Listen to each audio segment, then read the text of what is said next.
Class of herbs to induce vomiting. Most of the herbs in this class are very strong, which is why they can induce vomiting. Among them is the herb called black false hellebore, which is often used to induce vomiting of sputum in undigested foods, particularly in patients of epilepsy, apoplexy, thyroiditis, and lymphadenitis, in order to remove substances that may block the throat and obstruct breathing. Normally, herbs in this class are available in powdered form. If a patient fails to vomit within 10 to 20 minutes, he or she should use a finger to penetrate the throat to induce vomiting. If a patient continues to vomit without stop, some ginger juice, cold rice soup, or cold water can be administered to stop the vomiting. After vomiting, the patient should have some soup or semi-liquid food and avoid greasy food and other food difficult to digest. This class of herbs should not be consumed by patients with swallowing difficulty, asthma, a cough, pulmonary tuberculosis, aneurysm, arteriosclerosis, hypertension, or heart disease. Young and old patients, pregnant women, and weak patients should also avoid it. Class of herbs to induce bowel movements. Herbs in this class, such as rhubarb, are most commonly used to treat constipation.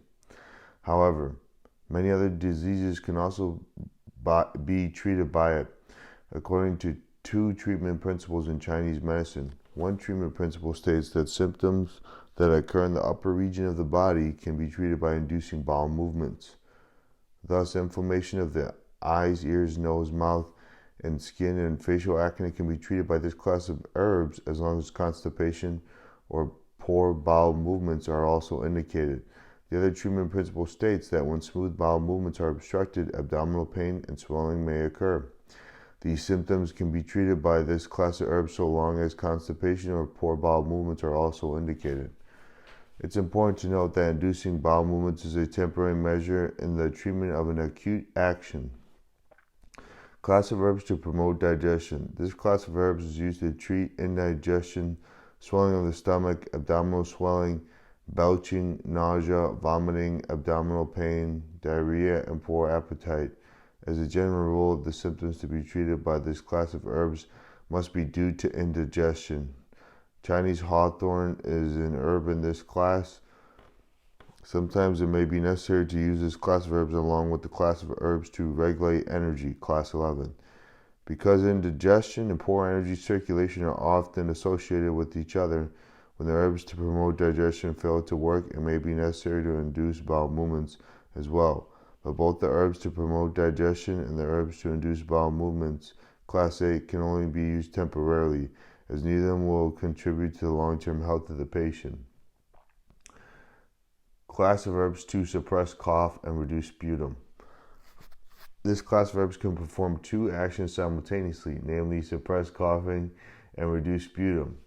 However, it is also frequently used to treat asthma, tuberculosis of the lymph node, goiter, epilepsy, and convulsions. This class of herbs is divided into three subclasses. First, herbs to reduce hot sputum, including antipyretic dicraw, snake gourd, and tendril-leaved fritillary bulb. Second, herbs to suppress coughing and relieve asthma including momordica fruit, sweet apricot, zucchinis,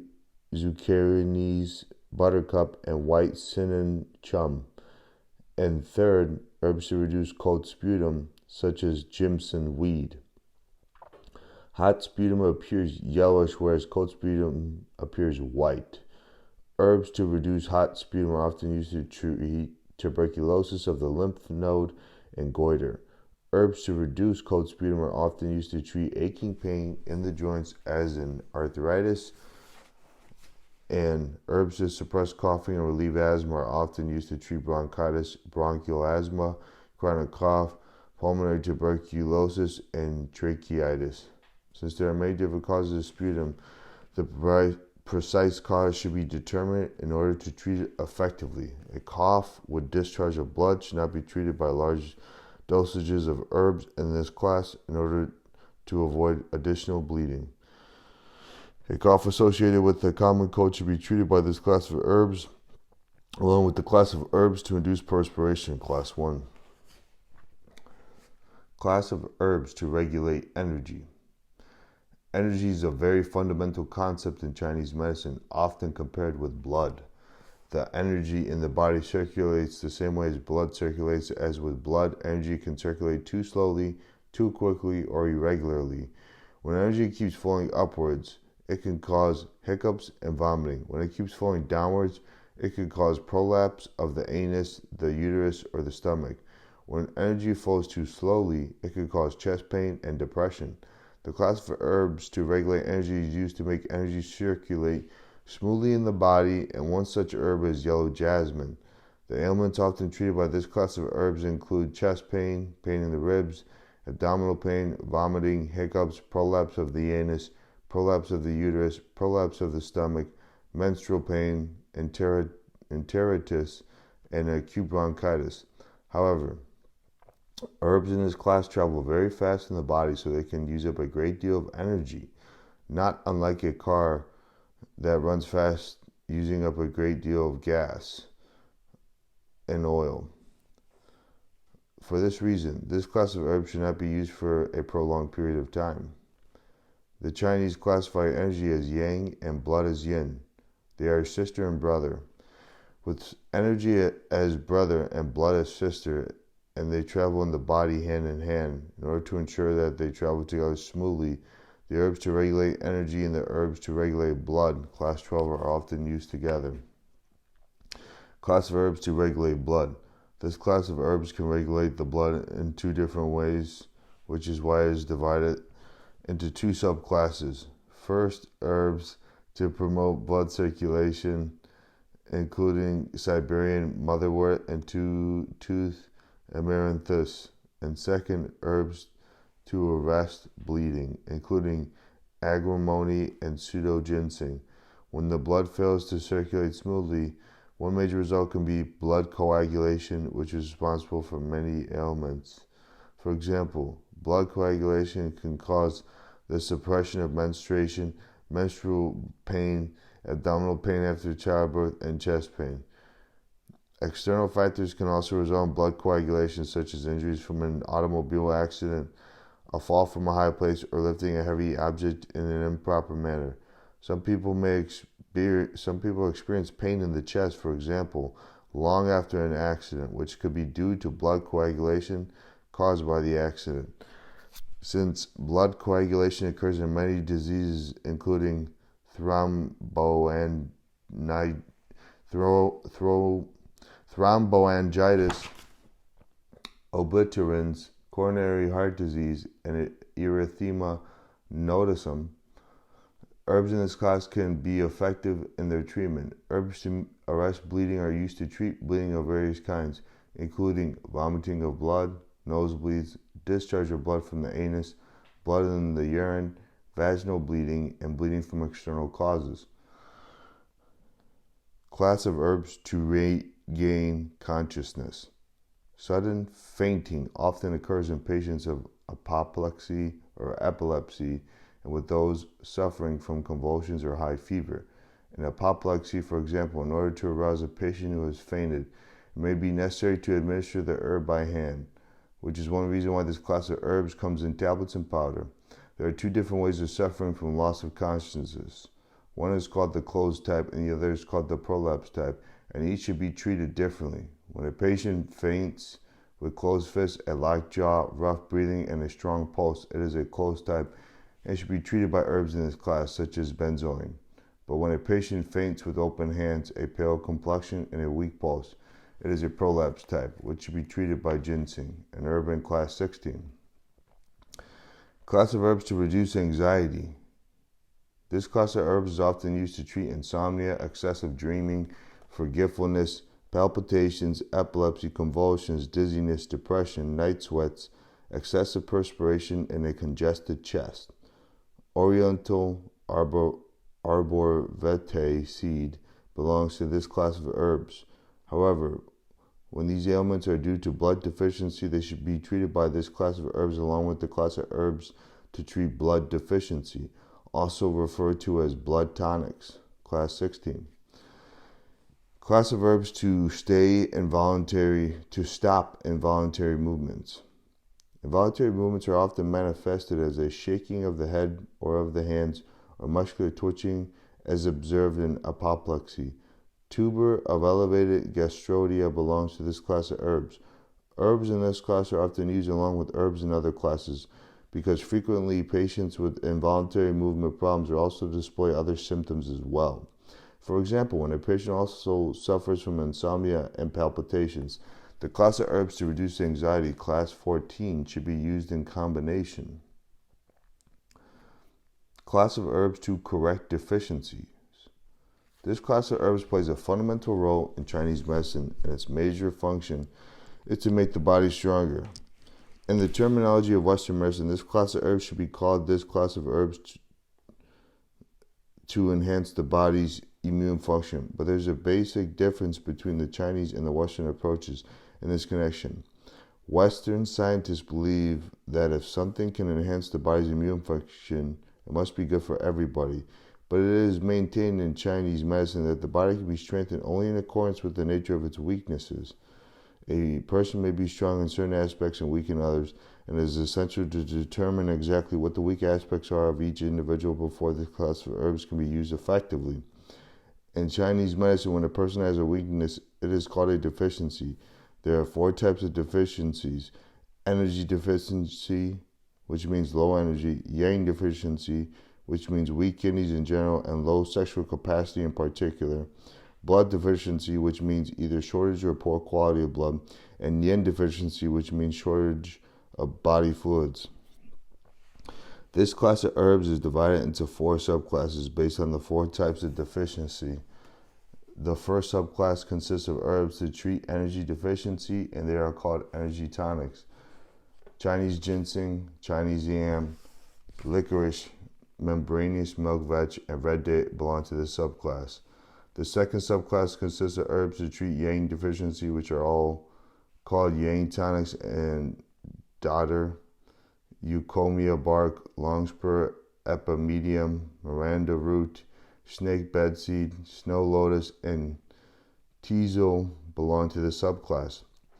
The third subclass consists of herbs to treat blood deficiency, which are called blood tonics, and dengue, glutinous pneumonia, and tuber of multiflora knotweed belong to it. And the fourth subclass of herbs to treat yin deficiency, which are called yin tonics, lily, matrimony vine, sealwort, sesame, tremella, wax tree, and white peony belong to it.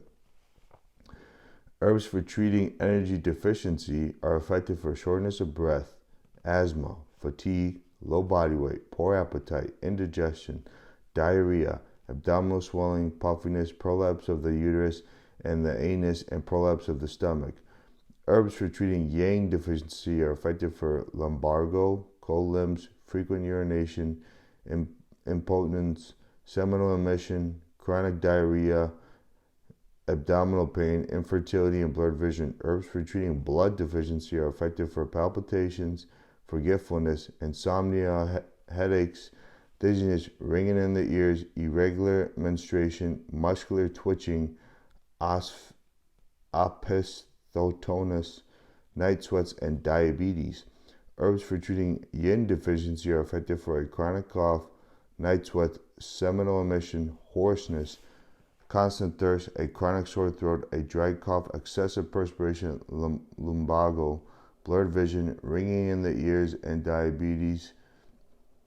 According to a report published in 1983 by the Chinese Academy of Medical Science, this class of herbs can be effectively used in the treatment of chronic tracheitis, arteriosclerosis, coronary heart disease, glomerulonephritis, hyperthyroidism, chronic atrophic gastritis, hepatitis B, rheumatoid arthritis, lupus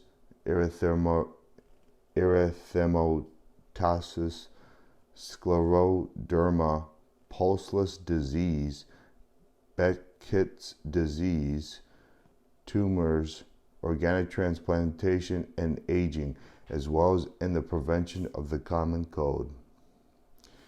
Class of herbs to constrict and obstruct movements. To constrict means to tighten up, thus making movements more difficult, and to obstruct means to slow down and the movements by making the passage rougher. The class of herbs is divided into two subclasses. The first subclass consists of herbs that can constrict and obstruct the movement of semen in men and of urination, such as Cherokee rose. The second subclass consists of herbs that can constrict and obstruct bowel movements, such as water lily.